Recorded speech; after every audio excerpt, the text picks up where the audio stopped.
Indonesia memiliki dua wilayah yang sangat luas, yaitu daratan dan perairan. Oleh sebab itu, harus memiliki pasukan atau satuan khusus yang mampu mempertahankan keamanannya. Dibentuklah Kopassus dan Denjaka sebagai pasukan elit di dua tempat yang berbeda. Tak heran pasukan khusus yang disegani harus menjalani rangkaian latihan ekstrim yang sangat di luar kapasitas manusia pada biasanya. Kopassus versus Denjaka tak pelak menghasilkan banyak kontroversi terkait siapa yang paling kuat dan siapa yang paling adaptif. Yuk cek ulasannya sini. Lembaga ini termasuk satuan pendidikan sekolah komando, bekerja dengan prinsip kehormatan sebagai dasar. Latihan militer terberat yang diadakan oleh Angkatan Darat dalam kondisi terburuk.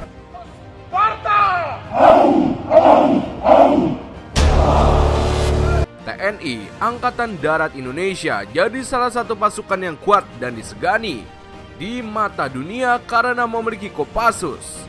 Satuan andalan satu ini harus menjalani serangkaian latihan komando yang sejak awal ditempuh selama 6 bulan.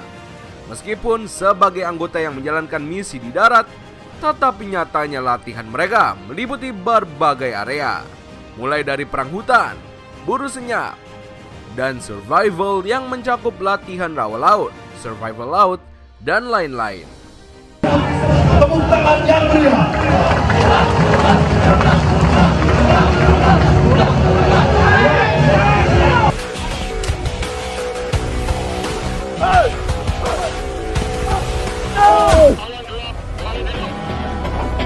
Kedua latihan sebelumnya mencakup dua area, darat dan laut, masih harus berlanjut untuk long march.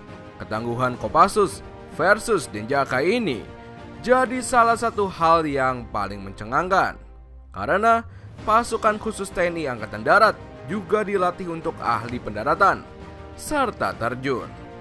Dalam masa pendidikan, para dasar tempur harus menjalani terjun malam, terjun tempur dengan senjata, dan diterjunkan di hutan belantara dengan alat-alat yang lengkap.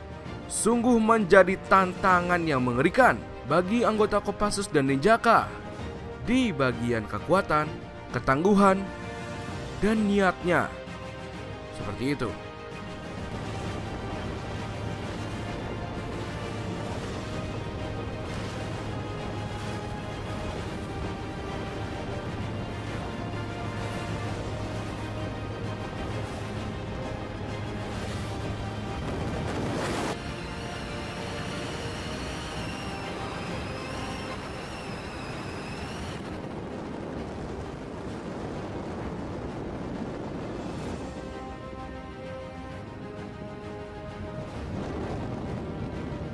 Alat-alat yang lengkap ini juga meliputi senjata untuk simulasi pertempuran.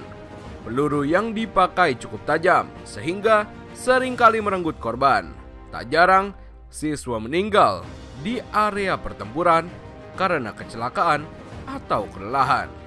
Standar kelulusan hingga ketekatan selama masa latihan cukup tinggi, sehingga banyak siswa yang harus gugur.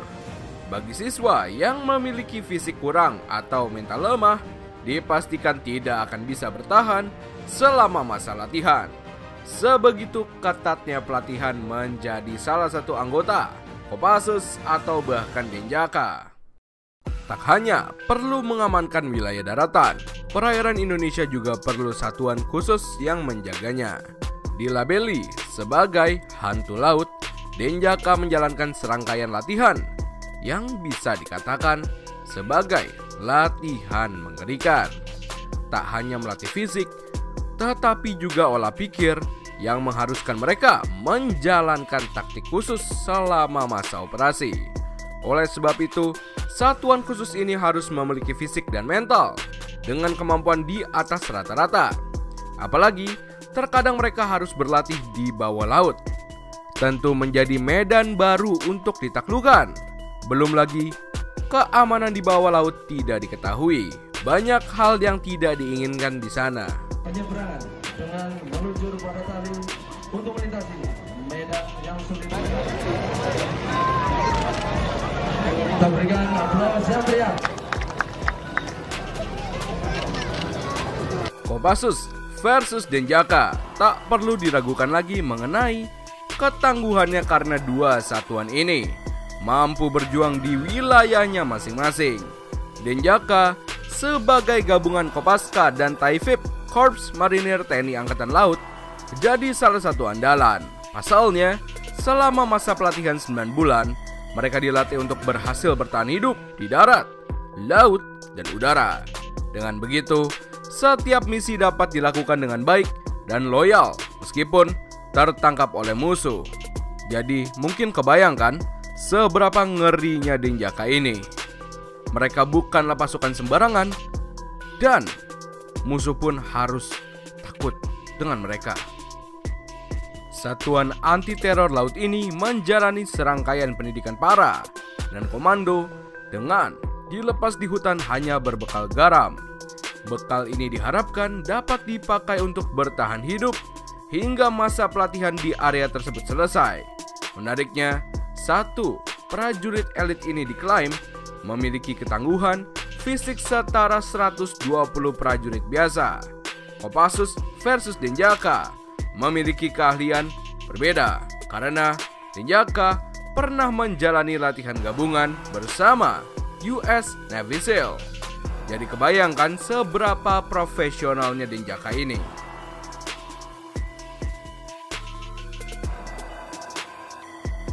Here we are the door. Ready?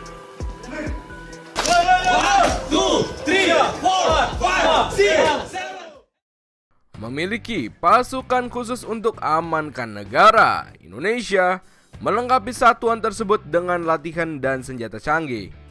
Kopassus dan Denjaka jadi salah satu pasukan anti-teror yang dilatih untuk menjalankan suatu misi rahasia tanpa boleh bocor.